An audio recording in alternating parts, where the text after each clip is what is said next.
हरिओम। मांडुक्योपनिषद 10वां मंत्र। स्वप्नस्थानः तैजस उकारो द्वितीया मात्रा उत्कर्षात् उभयत्वात् उत्कर्षति हवै ज्ञानसंततिं समानश्च भवति नास्या ब्रह्मवित् कुले भवति य एवं वेद। जिसका स्थान स्वप्न है वह तेजस उत्कर्ष तथा मध्यवर्तित्व के कारण ही द्वितीय मात्रा उकार है। जो ऐसा जानता है वह अपने ज्ञान संतान का उत्कर्ष करता है, सबके प्रति समान होता है और उसके कुल में कोई ब्रह्मज्ञानता रहित पुरुष नहीं होता।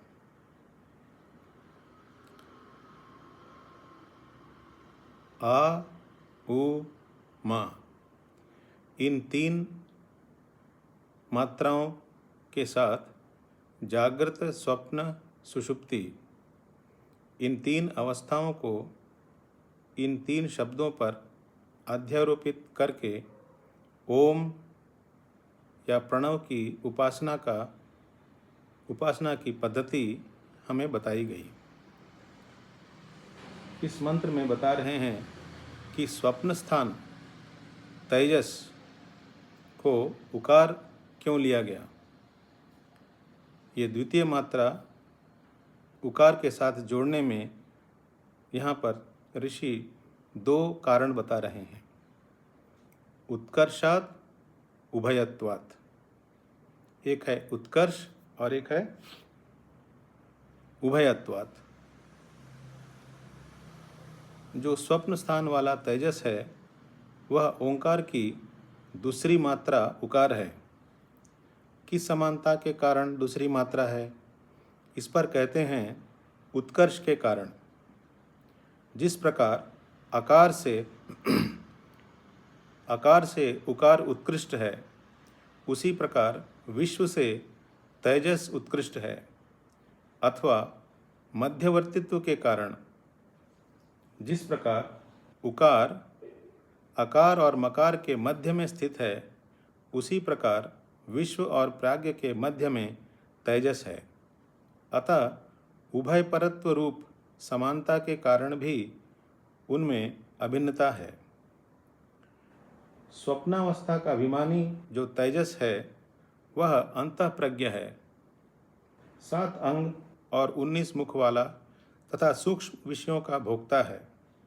वह तेजस ओंकार की द्वितीय मात्रा उकार का वाच्यार्थ है। अब वैश्वानर विराट को छोड़ दो और देखो कि मैं सूक्ष्म समष्टि का अभिमानी हूँ। एक अंतःकरण में जो काम, क्रोध, लोभ आदि हैं, उनको ज्ञानाग्नि में हवन कर दो, अविद्या को हवन कर दो। उकार का अर्थ है हिरण्यगर्भ, तेजस, सूक्ष्म सृष्टि का अभिमानी। सूक्ष्म समष्टि के अभिमानी से एकत्व होने पर स्थूल में राग द्वेष मिट जाएगा। इससे हिंसा की निवृत्ति हो जाएगी और समता आ जाएगी और आगे तुम्हारी संतान परंपरा ब्रह्मज्ञानी होगी। इस स्वप्न स्थान में हम सूक्ष्म वस्तुओं को भोगते हैं। 7 अंगों से बना 19 मुख वाला जो वैश्वानर है वह सूक्ष्म वस्तुओं को भोगता है। उस सूक्ष्म लोकों की उस सूक्ष्म लोकों के सारे अनुभवों को उ अक्षर पर अध्यारोपित करने को यहाँ बताया जा रहा है।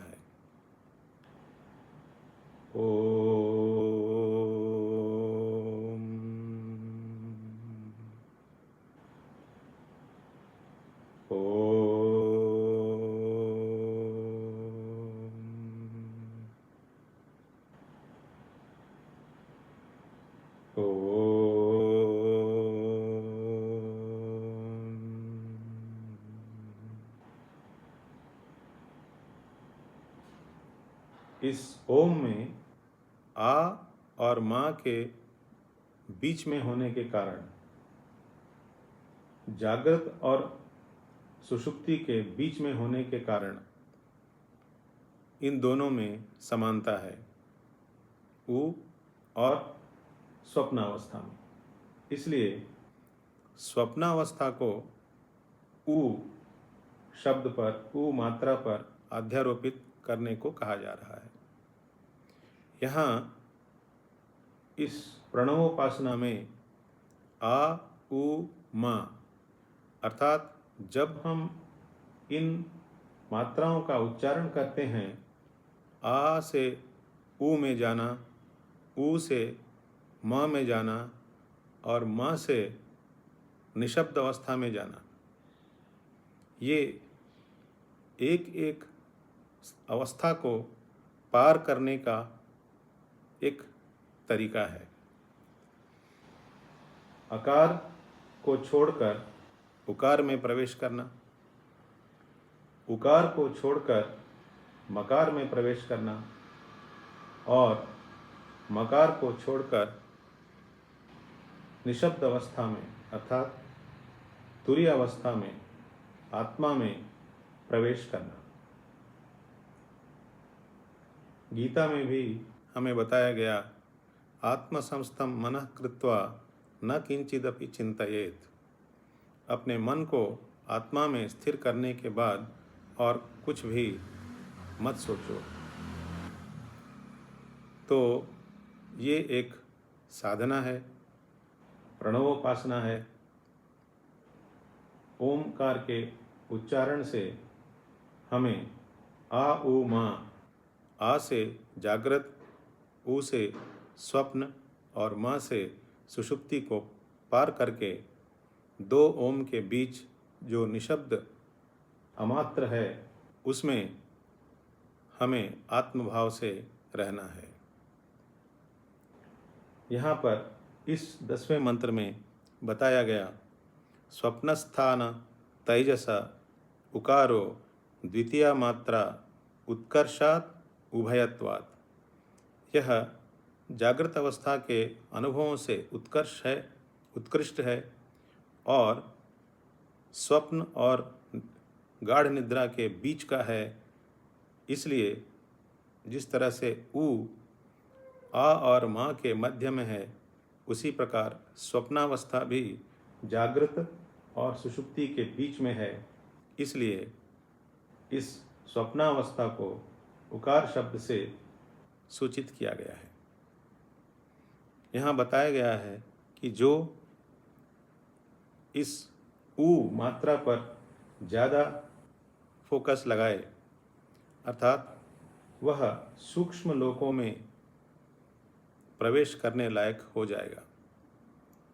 अर्थात वह ध्यान के बल पर या भक्ति के बल पर स्थूल वस्तुओं से उसका वैराग्य हो जाएगा और सब में समान दृष्टि हो जाएगी और उसके कुल में सभी ब्रह्मज्ञानी ही होंगे।